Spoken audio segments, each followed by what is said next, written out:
This is the Rich Dad Radio Show, the good news and bad news about money. Here's Robert Kiyosaki. Hello, it's Robert Kiyosaki, the Rich Dad Radio Show, the good news and bad news about money. And once again, that song is one of my old favorites. It's by Simon and Garfunkel, and it's about darkness. It's about stillness. It's about how you find peace within yourself, even though it's dark. And it's a very important show today because we're going to be talking about how the ancient wisdom of the ancient wise men and how technology is keeping our brain completely overactivated, overstimulated. And if we're overstimulated, then we have no peace, no happiness, and we're constantly going for it, success addicted. Any comments, Kim? Well, we've got a very, very special guest today. He's been on our show several times, and we've actually studied as a group 2 of his books. This might be the 3rd one. He wrote "Ego is the Enemy" and "The Obstacle is the Way." Our whole company studied "The Obstacle is the Way." Some of our guys in our company say it's the best book they've ever read. Our guest is Ryan Holiday. He's a best-selling author, media and marketing strategist, and the founder of Brass Check, a strategic marketing and advisory firm. And his newest book, which is just released, is called "Stillness is the Key." So welcome to the show, Ryan.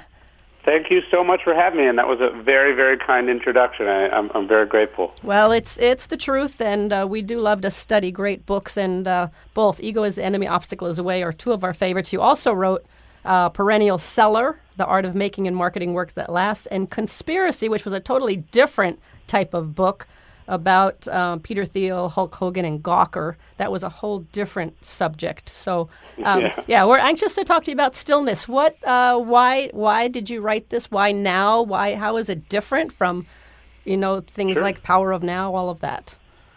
Yeah, stillness is this thing where when I say that word, I think everyone knows what I'm talking about, even if they would struggle to define it, even if I would struggle to define it. We know what it feels like when sort of everything slows down, when we've eliminated distractions, when it doesn't matter what's going on in the outside world, we're able to focus on what's ever in front of us. We can make good decisions. We can be happy. We can know what's important. We can enjoy, the moment. And so as important as we know that is, and as natural as stillness is, I think what's remarkable about it is how rare it is. Like the moments of stillness that I can recall in my own life are some of my favorite moments. And then I go, well, how often does that happen? And the answer is, not nearly often enough. And so I wanted to write a book about this idea because why is this important thing so rare?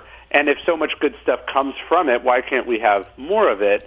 And as I studied and I looked at the literature and the science and the history of this idea, what was so remarkable to me and why I felt like I had to write the book was basically every wise school and philosophy and religion of history has all held up stillness as being the highest good, from the Christians to the Confucians to the Buddhists to the Stoics. The idea that if all of the wise people of history agreed that this thing was really important, it probably is really important, and it probably says something about where we are today that we've so lost our hold on it. So the big point here, we all know we're kind of overstimulated with so much information pouring at us every day. Like I'm getting addicted to YouTube and all this other stuff. And the hardest part for me, the key to success is, can I stop thinking? Can I just shut my mind off and sit still for, even if it's 2 minutes to half an hour? It's the greatest luxury I can give myself. And yet it's really, really tough. When I was a kid, all we had was a radio, then we had TV, and now we have 25 million channels, billion channels coming over our cell phones. So what would you say are the benefits? Let me say it another way. When somebody asks me, what's the key to success? I says, do nothing. Sure. If you can just sit there and be quiet, just be with nature, and shut your mind off, you have a better chance of success in life. Is that what you're saying? Not only are those moments sort of special and enjoyable, but I would argue from a business perspective, that's where all my best ideas have come from. That's where, an idea crept into my head that made me a lot of money, or that's where my next book comes from, or that's where the solution to that problem that I've just been struggling with that I couldn't figure a way out of suddenly sort of appears. So it's about carving out the space and the time for you to do the really important thing, which as you're saying is in a way it's kind of nothing. And what's so interesting is, yes, like we certainly have more technology than ever, and it makes stillness harder. But I opened the book with a quote from Blaise Pascal in the 1500s. He's saying, all of man's problems stem from his inability to sit in a room quietly alone. So we've struggled with this forever, and technology has made it worse. But, I mean, the interesting thing is sometimes you do have time to sit there by yourself, and the noise you find is not coming from the outside.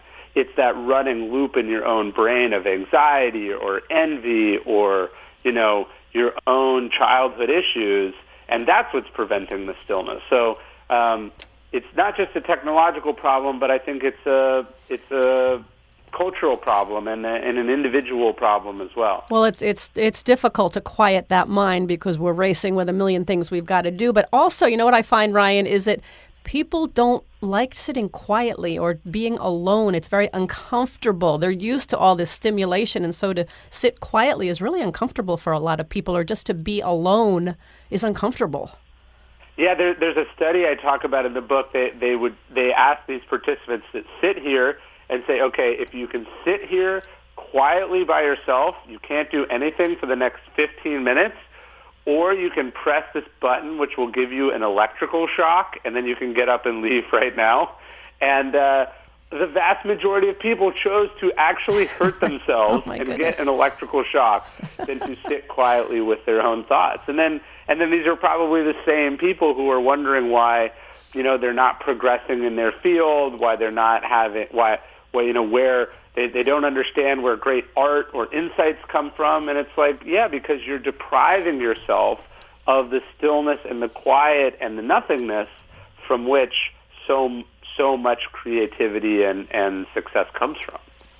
And that's why when I look back at education, they're trying to educate your mind. And, I'm not Buddhist or Christian or anything like that, but my sister's one of the few women ordained by the Dalai Lama, and she says the key to nirvana, or wherever they go, is to shut your mind up. Yeah. And that is probably one of the hardest things for the Western mind to do, especially when all this pressure is, you got to go to the right school, get the right grades, you got to study these courses and all that. And it keeps our minds just completely, what I call, turbulated. This good anxiety, the fear, pressure. I'm going, God. So that's why one of the things that my cardiologist, Dr. Kopalan, said to me. He says, you better start meditating because the only thing that's killing you is your mind.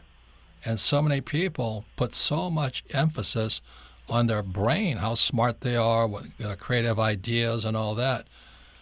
And I find the hardest thing to do is just sit quietly and have no thoughts, no thing in my mind. Kim? So, yes, so that's the big step. So you've got the technology, and people are addicted to their cell phones. Step number one, you got to turn off that cell phone occasionally. But then sure. how do you quiet the mind? Because the mind to me is louder. My thoughts running through my head are louder than all the outside noises.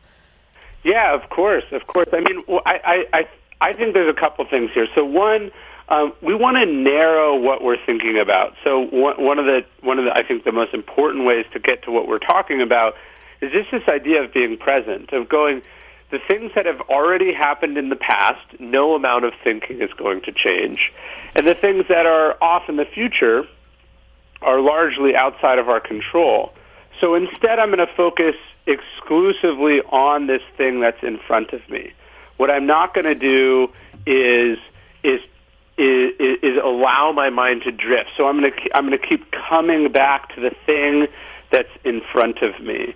And I think that's where a lot of people struggle. And in a way, this is kind of an egotistical thing to do, right? The idea that, like, you can write this book, or you can negotiate this deal, or you can perform, in front of this audience that you're about to do, as you're also thinking about 10 other things at the same time, right? I think what I try to tell myself is, no, this thing that's in front of me, even if it's not important, is actually the most important thing in the world. And I'm going to give everything that I have to that. And in so doing, I'm naturally just sort of eliminating a bunch of other things that my mind, might drift towards. And go ahead. And that's something that you have to constantly remind yourself of. You've got to be really aware to even notice that your thoughts are drifting. Yeah, of course. The mind is naturally sort of drifting away from being present, and you have to kind of be bringing it back constantly.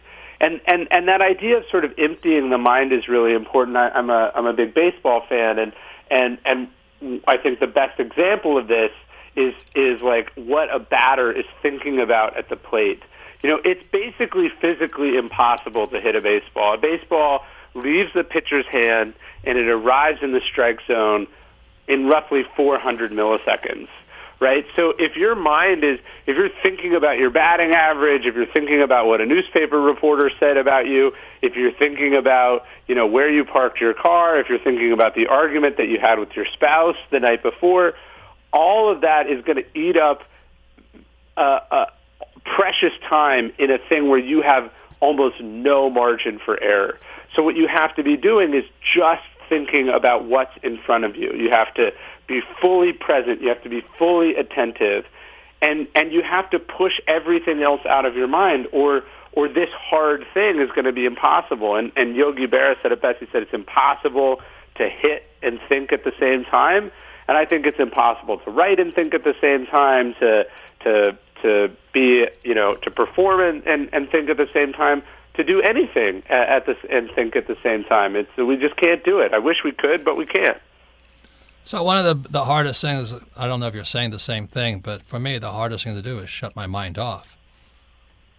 Yeah, of course. And I think we see this pretty clearly, like when we're trying to go to sleep at night. If we haven't sort of wound ourselves down, if we're living a chaotic life, if we're not orderly and disciplined, you lay down and sure, it's quiet and dark, but there's a rock concert going on in your head, basically, and then that's why you can't fall asleep. And again, so many people, instead of saying, well, I'm going to figure this out, I'm going to develop a sort of a nighttime ritual, I'm going to do some journaling, I'm going to eliminate a lot of these things that are upsetting me from my life, they go, I'll just take a pill. And then they do go to sleep, but they're just deferring the problem. And I think, a lot of people just haven't sat with either the feelings that are upsetting them or the worries that are upsetting them, or they don't want to look at, what that voice in their head is trying to tell them. Maybe it's that you hate your job and you should quit and do something else, or, maybe it's that this relationship is not the right one for you. But instead of facing that, we stuff it down or we pretend it's not there, and then eventually it explodes all over us, I think. So when we come back, I want to ask you some of the solutions, because I think you're talking about the problem and not the solution here. So yeah. I want to find out, because look, I'm just trying to say something, The moment I'm thinking or talking, I'm not in stillness. I'm in my mind. And, being raised in my mother's side was Buddhist. And their whole thing was that could you get to that point where there was nothing? And so thinking is actually the enemy to me. And if I'm thinking, then it's not me. Or as a lot of times in Dr. Gopalan, my cardiologist, was saying, can you observe the thinker? And then can you observe the observer observing the thinker? In other words, can you go enter another dimension of beingness? And I think that's the hardest part for most people to get at. And so the moment you're thinking and giving advice, you're not present anymore. You're not still. You're thinking about advice. So the hardest thing for me is to stop thinking, which is one of the reasons I find so many kids in school all stressed out. Because I've looked at some of the textbook these kids are going through. It's horrible. It's painful stuff. Just painful stuff. because their minds get all turbulated. Then they come and they get social media, and then they get their emotions all enthralled and worked up. And so it's very important. What you're writing about here is this thing called stillness. But the moment we think about stillness, we're not thinking. Well, we're not still. That's the trap. When we come back, we're going more into the art and benefits of stillness, a very important subject. We'll be right back. Welcome back. Robert Kiyosaki, the Rich Dad Radio Show, the good news and bad news about money. Again, once again, that's this oldie but goodie from Simon and Garfunkel, The Sounds of Silence, which is kind of an oxymoron. It's how can you have a sound of silence? So you can listen to this program anytime, anywhere on RichDadRadio.com. We archive our programs because repetition is one of the ways we learn. And just go to RichDadRadio.com, listen to this. You can listen to it again. You'll learn even more. And you can talk to your friends, family, especially business associates about this subject. That's why all of our programs are archived at RichDadRadio.com. Our program today is a very important program. It's by Ryan Holiday, and we have studied his other books, and they've been transformational. You know, it's just fantastic. He's such a fantastic writer. The trouble is he's writing on this book about a very elusive subject called stillness. Stillness is the key. Comes out in October 2019. And let me tell you, sports fans, if you can find stillness, you got the magic to life. Because our whole society thinks too much. You know, I meet so many people that got their good ideas. When you're thinking, you operate in this world called right and wrong. And if you're in stillness, there is no right or wrong. It does not exist. And oftentimes I meet so-called smart or educated people. They're always in this world of right and wrong. Like I was talking to my friend about, you know, I go to this naturopath to treat me. And he says, well, that's wrong. And I said, why would you say that? It's just wrong. And this is the point, you know, the thing that all the years I've been studying this since 1973. And the moment you live in the duality of right and wrong, you're in your mind. And stillness does not live in duality of up and down, right or wrong, good and bad. Stillness is just zero. And so one of the hardest things I have to do, especially today in our over-communicated world, is how do I achieve stillness? So almost, I would say 5 out of 7 mornings a week, I get up, I follow this book called Miracle Morning, and my whole objective is to achieve maybe 30 seconds of stillness, where it's absolutely still. If you can achieve that, you don't live in this world of right and wrong, good and bad, success and failure. And that's the key to, in my opinion, key to success. Because when you're completely still, God can talk to you. But if you're completely chattering away, God can't talk to you. Yeah, I think that's beautiful. I mean, in my own morning routine, it's about the same thing. I usually go for a long walk with my son. I want to be outside. I don't want to have my phone with me. Actually, the new thing I've started doing is I don't touch my phone for the first 1 hour that I'm awake. I don't sleep with the phone in my room, so that actually means, you know, from whenever I touch my phone last in the evening until I touch it for the first time in the morning could be, you know, between as many as 8 and 10 hours. And what I'm trying to do is carve out space for myself, carve out time to be in the moment, and I want to do as sort of many natural, slow, and still things as possible. So that's going for a walk, that's spending time with my family, that's sitting down with a journal, writing things down, and I think these are all ways to keep the distractions of the world away and also to keep you from getting too lost in your own thoughts. I mean, to me, one of the reasons that journaling is such a valuable practice is that you're taking those thoughts that are bouncing around in your head and you're putting them down on paper and getting rid of them. So in my journal, it's the things that I'm anxious about, the things that I'm worried about, the things that I want to be working on, and I'm taking them out of my head where I don't control them and putting them down on a piece of paper where I can get a little relief from that. So I think idea of having a ritual and a routine is a great way to build stillness into your life. So you're, excuse me. So you're talking about rituals. Robert's talking about a ritual. Excuse me. I also do journaling almost every morning, and what I find when I journal is it does quiet my mind. I get the thoughts out, but also there's usually a question that I'm asking as I'm journaling. And as I keep writing, my mind kind of quiets, and usually by the end, I'm keep writing until an answer comes. And the answer comes because my mind is more quiet. Is that what you're saying? Yeah, and isn't it remarkable that the answer, I mean, obviously the answer was already in your mind because that's where it came from, and yet you didn't know it. And so we can have these really difficult, vexing questions. You know, should I quit my job? Should I agree to this offer or that offer? You know, should I let this go? Should I forgive this person?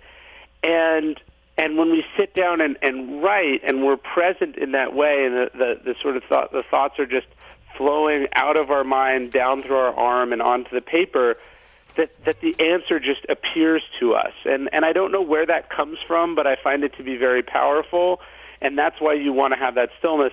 I do know that where the answer doesn't come from, where you don't get the answer, you know, at 3 p.m. in the middle of a busy day, you know, surrounded by other people in a coffee shop. That's not where that happens. So there's something about, you know, getting up early, doing this at the beginning of the day, having the ritual and routine, and then, carving out the space to go like, I need to solve this problem, or I need to think about this question, and I'm not going to leave here until I come up with an answer. And if you look at a lot of the successful business people, if you read their biographies and there's a tough decision to make, they often find that quiet time. And you use a good example with Kennedy and the Cuban Missile Crisis. And he kept seeking those quiet moments to figure out what needed to be done. Yeah, that's exactly right. I mean, one of the most interesting things I found as I was studying the Cuban Missile Crisis is this letter that Kennedy writes to the gardener for the White House for her important contributions to saving humanity during the Cuban Missile Crisis, because he'd spent so much time in the White House Rose Garden as he's wrestling with this enormous decision. And the idea of just going out there where there's some quiet, where there's some beauty, where there's order, it was just, you know, very important as he wrestled with how to look at this thing. And so, if our house is a mess, if our life is a mess, if our routine is a mess, we're not going to have stillness. And in fact, we have the opposite of stillness, and good decisions don't come when we are frenzied or busy or overwhelmed. Correct. So anyway, you have 3 parts: body, mind, and spirit. Where do emotions fit in? So I put that in the spirit. So much we were sort of talking about clearing the mind, and we're also talking about things like going for a walk. You put spirit and emotion together? Yeah, I think wow. the emotions are there in the soul. And so if you're the kind of person who, is driven by, these urges inside, you have no control over your desire or your lust or your ambition, or if you're the kind of person who is ripped apart by jealousy, or if you're a person who never has enough, right? There's nothing that will ever satisfy you. It doesn't matter what kind of routine you have. It doesn't matter how often you clear your mind. You're never going to have any stillness because, you've got that kind of hungry heart that is just causing you misery and despair. It's funny. You put spirit and emotion together, and I put emotion in a category by itself. Interesting. Yeah, because there was a book called EQ, and to me, emotion gets in the way of my spirit. So anyway, it's your book. No, I agree I'm with doing that. my best to me, this is about sort of calming those emotions so you can have a spirit that's at peace. If you're someone who has no control over your temper, not only are you not going to have stillness because you're going to be fighting with people all the time, but even when you're quiet and alone, sitting in your own house, you're just going to be stewing on the things that have upset you and the grudges that you nurse. I tell the story of Michael Jordan. Michael Jordan, the greatest basketball player of all time, and when he accepts his induction into the Basketball Hall of Fame, he gets up and gives this speech where you basically realize that it has not been fun to be Michael Jordan, because here he is holding on to the fact that he got cut from his high school basketball team, and he's still mad at a coach who didn't give him a varsity spot, 25 years ago. You're just like, wow, that might be that might have helped you win, but it also prevented you from enjoying the success that you had. So you have in part 3 of the body. Again, I don't hold spirit and emotion as the same thing. I mean, my emotions are very, very different characters, and that's where a lot of my different characters show up, right, Kim? Yeah, you got a few characters. A few characters. Anyway, so but we do recognize that emotions are like one of the key drivers of all of this. Well, I deal with people, and in the so-called domain called financial success, and the main reason most people are not successful financial is because they're fear of failing. Sure. That's not spiritual. That's pure terror. And what will people think of me? What would people say if I feel? They can't even control so the emotions jack up their brain. Another thing, I have a very good friend, John and JW. We all played rugby together in Hawaii, and they turned into this world of body, mind, and spirit and emotions. But he says depression occurs when you're stuck in the past, and anxiety is fear of the future. I think that's right. And the personal reason, when that's been really good for me, because when I'm either depressed or I'm in anxiety, I use my mind then to put it in categories. Is it the past or is it the future? And then with that, I categorize down to absolute, doing my best to be still. And as I said, in a half an hour, if I can get 30 seconds of stillness in, which is rare, I'm doing very, very good for the day, because I let go of the past and the future. And that's kind of my process, which I do in the mornings. Now, it probably doesn't work for most people, but that's what I do. Because if I don't get into stillness, I don't have any new thoughts come in, because my thoughts are basically 90% recycled thoughts about the past and the future. And I think if somebody could just be quiet, like turn off their cell phone for a half an hour, or just be quiet for like 10 minutes and have no distractions, I mean, that would be huge. But I got to watch the stock market. I mean, they now say the average attention span of an adult right now is 8 seconds. That's it. 8 seconds. Wow. That's it. So can you imagine being quiet for like 10 minutes? And that doesn't seem like a lot, but you have to realize how little most people have. And so I want people to realize this isn't just like some sort of woo-woo Eastern stuff that will only affect your personal happiness. This can help you in your job. It can help you in your personal life. If 10 minutes of stillness might be all you need to have a massive life-changing breakthrough.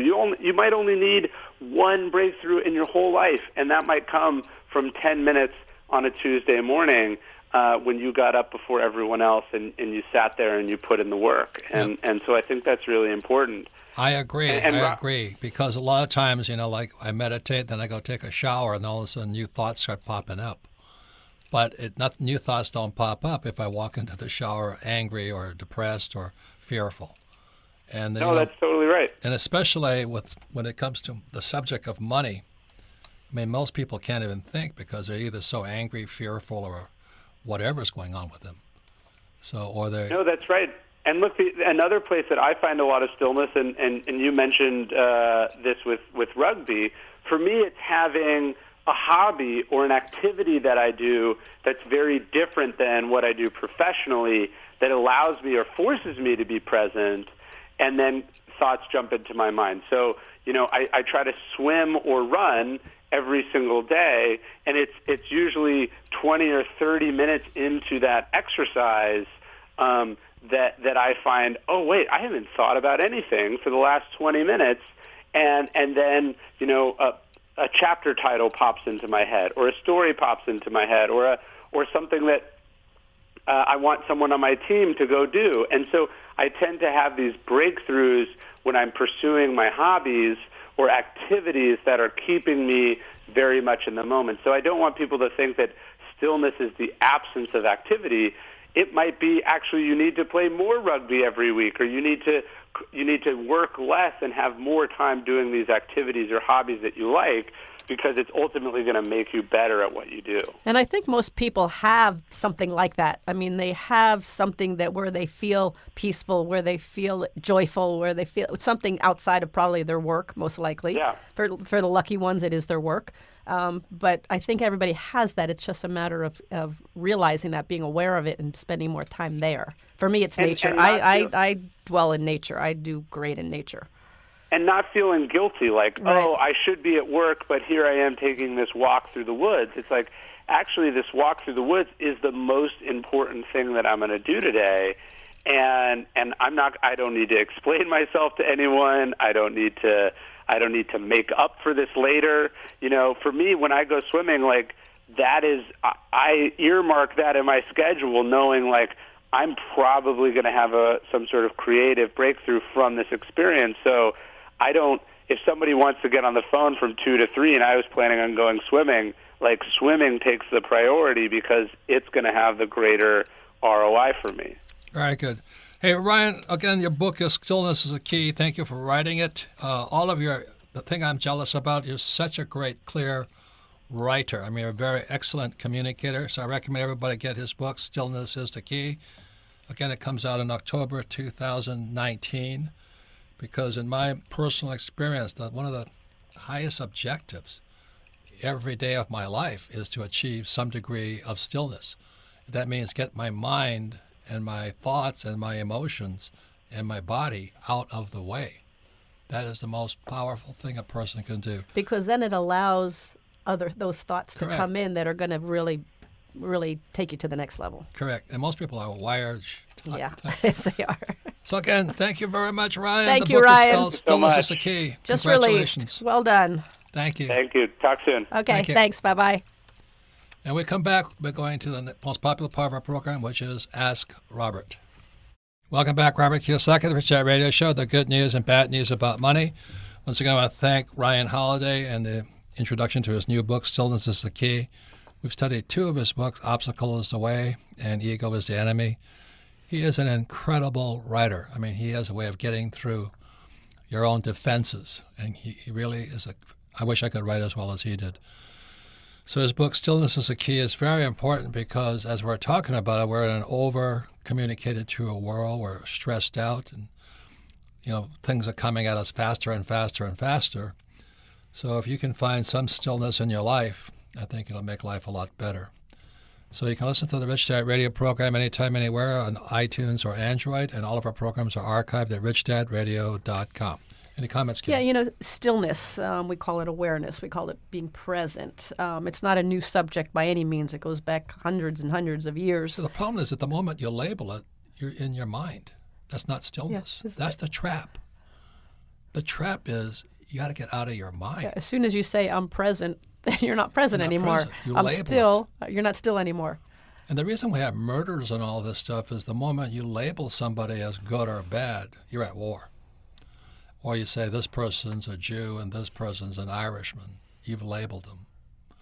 And that's the problem with our minds. When you label, you stop learning. You've already put them in a box. They already said this is who that person is or this is what this is, and you stop learning. So the real challenge is, especially if you hate the SOB, can you get to stillness and find love for them, be one with them? That is the hardest thing to do. And I think one of the problems with this society especially, versus I come from an Asian society, the Asians have always just worship, meditation, and silence. But when I went to a Christian thing, it was you had to memorize stuff and listen to the stories and do all that stuff. You're back in your mind. So the reason I think stillness is the key for many people who read it is, can you get to stillness? It's the hardest thing there is. And as I was saying that, there's so many different books out there, but what I like about Ryan is he takes it from a historical point of view as well and gives a lot of examples that kind of give you a different perspective on stillness. So it's a great read, and I recommend it. Stillness is the key. If I could talk about my book, it's called Fake. I write about in Fake some of the times I've been most alive is when I'm on the verge of death. And that's why I'm not so afraid of death. because I've been there so many times in Vietnam. But I was writing about it at nights before a mission. I would sit on the bow of the aircraft carrier knowing that tomorrow at 4 o'clock in the morning might be my last day. And when you're kind of facing the last day of your life, you kind of get, things are not that important anymore. And I could find stillness. So I'd sit on the bow of the aircraft carrier and I could hear the waves going, I could feel the carrier going up and down. Then I'd go in at 5 o'clock for breakfast, and we'd brief at 5:30. And we'd strap into our aircraft and fly to meet death. It is peaceful. It's not fearful. It is peaceful. And then I write about it in Fake is that one day my engine quit at about 1,500 feet, and then I went exterior. I left my body. And that's what I was talking about. Can you observe the observer? And most people can't shut their mind up because they can't observe their mind. So what the Buddhists talk about is, can you step back and observe your mind thinking? And then the next question is, can you observe the observer observing the thinker? That's when you get to really higher levels of spirituality. So I kind of disagree with Ryan saying that emotions are part of it. That day when my engine quit and I was looking at death, and it was right imminent in front of me. If I screw it up, we were dead at 1,500 feet. So I went out of my body. I could see myself flying the aircraft. Then I could see the person watching me fly the aircraft. And I was getting, in my experience, exterior, close to God. And I knew at that moment I had a choice. I could live or die. It's a stillness. So I write about it in Fake. And some people, when I am troubled, I'm doing my best to get as still as possible to observe me being upset, me being sad, me being lonely. Can I observe me? And then I've got out of the situation. So again, I disagree with the thing about your spirit is emotional. No, it's just spirit. It's calm, quiet. I've looked at death so many times. I'm not afraid of dying. I mean, I don't want to die, but you can't fear it, because when I got close to death, I got more alive. It's a paradox. So that's why I trust you'll read Stillness is the Key, because like I said, Ryan is a great writer. Once again, you can submit your questions to AskRobert@RichDadRadio.com. So, Melissa, what's the first question? Our question today comes from Brianna in Cedar Falls, Iowa. Favorite book, Rich Dad, Poor Dad. She says, Robert and Kim, my husband and I are 2 years into owning our own business. We have negotiated a lot of the issues well together. However, I'm seeing that there are now things coming up that we aren't in sync on. My question is, how do the two of you manage your businesses and lives so well together?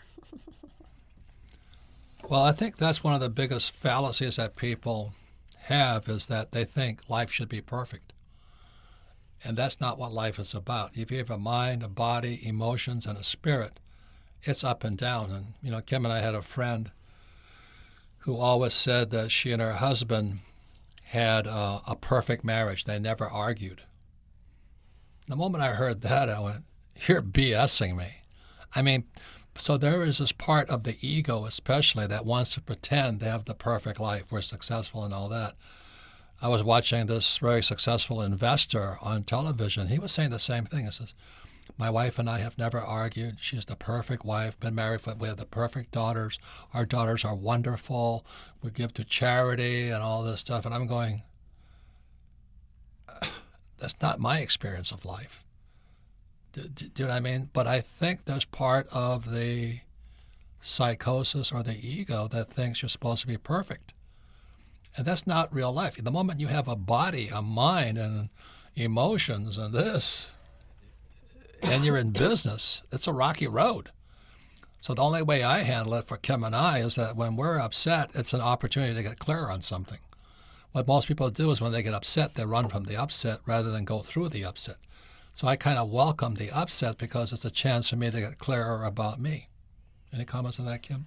Well, if you're going to go into business, you're going to face problems every single day. Jesus H. Christ. Every single day. And somebody once said, if the two of you are business partners and you agree on everything, then one of you is not necessary. Because if you agree on everything, as partners, you're supposed to, give and take and be soundboards and have different points of view and look at things differently. So the fact that you have some issues, you're going to have issues with business all along. I don't. That's part of the game. If you want to have a comfortable life, do not go into business, especially with your husband or wife. And the thing is to look at the upset or the anger or the emotion as an opportunity to grow. Just like, whether there's big problems in a business, I just look at them, okay, I'm going to learn a lot from this because it's something I didn't know. Well, it goes back to Stillness book. Yeah. Is if there's an upset, you have to be aware, first of all, that I'm upset, and then have the awareness to go, well, let's see what's behind the upset. And that's what we do. And Kim and I have had many, many quite massive financial problems. And the only way I can get through it is just take a deep breath, get still, and say, okay, when I get through or we get through this, we'll be smarter and richer. Whereas most people pretend they don't have problems. And I think that's the problem with this psychotic, screwed up society. And it goes to our schools, where if you make a mistake, it means you're stupid, it means you're not perfect. And that's really the tragedy of it. This they're not friends of ours, but this couple that said they never had any upsets, they never argued and all that. Well, their son was so screwed up because he was so upset with his mom and dad, he blew his brains out in their kitchen. And you go, well, so much for a perfect marriage, your kid commits suicide. But they couldn't even admit that. That's the sad part of it. They had to keep pretending they were perfect. When I was a kid, it was Father Knows Best, Hi, Jude. Hi, Ward. Aren't we all wonderful here and all this? And you look at Princess Diane, Princess Di. She became the future Queen of England. And she had the most miserable life being married to Prince Charles. So to sit there and live in this fairy tale, and they lived happily ever after again, you're not being in reality. The question is, how do you handle the upsets? And that's why Ryan's book, Stillness is the Key, is very important to read, right, Kim? Yes, and you and I have always had that point of view that when something happens that looks like tragedy or crisis or whatever, we always have said, well, this will make us better. Once we get through this will make us better. And I remember telling some people that early on, and they were like, what are you talking about? This is crazy. What do you mean this will make you better? This is a disaster. Da-da-da-da. And they just looked at the negative without looking at, okay, so what are we going to learn from this? What didn't we know that this thing came up? What should we have done differently? What are we going to do differently in the future? I mean, it's every single upset is an opportunity to learn and grow. Yeah, so, all upsets are opportunities to know the truth about yourself. Yeah. So when I'm upset with Kim, it's really about me, not about her. And when I'm upset with Robert, it really is about Robert. It is. I don't blame you. But I look at upsets, mistakes, and failures and money problems as opportunities.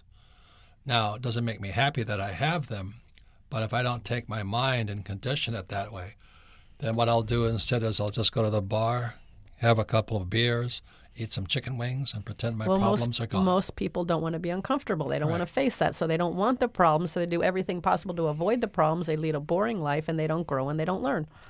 I ran a program recently. It was called Get Real About Your Money, and everybody had to hire a bookkeeper, and they had to come to the class with their real financial numbers. It was painful, because looking at your financials is like looking in the mirror, and a lot of them didn't like what they saw. Now, most of them didn't do anything. The pain was just too intense to realize they were broke. Not that they're broke, but they were running on empty. They make a lot of money, but they were spending more than they were making, so eventually the end of the road was coming up. They had no retirement. They had nothing prepared for any emergency. The average American doesn't have $400 for an emergency. So that's what I call running on empty. But when they look at it, to make the changes would be too painful. And that's why most people die broke. That was my poor dad. He died broke. He lost his job, he lost his pension, and he was finished. but he couldn't look at the numbers. So the reason Kim and I created the Cashflow board game and Rich Dad, Poor Dad is if you can look at the numbers, you might have a chance. But truthfully, the reason most people are poor in whatever areas of life, they just can't look at the numbers. There's something really messed up in their lives. And they're poor, they can't, as Jack Nicholson said in that movie, A Few Good Men, you can't handle the truth. And that's what the financial statement does. You have to look at the truth. So are Kim and I perfect financially? Hell no. We've had financial problems bigger than most people. But if I don't take my mind and say, okay, we're going to look at this whole thing and we're going to get smarter and better from it, then go quiet and handle the problem. If we don't look at it as a growing opportunity, I'm at the bar sucking down beer and eating the chicken wings. Right, Kim? That's correct. So anyway, that's why Ryan Holiday's book, Stillness is the Key. Can you get still with your problems? Can you handle the truth? And I handle the truth in my stillness, because bad things are really good things if you can see the other side of it. So once again, I thank Ryan Holiday. His book is Stillness is the Key. And you can submit your questions to Ask Robert at richdadradio.com. And thank you for listening to this program.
Ngược làng quanh co sông thu em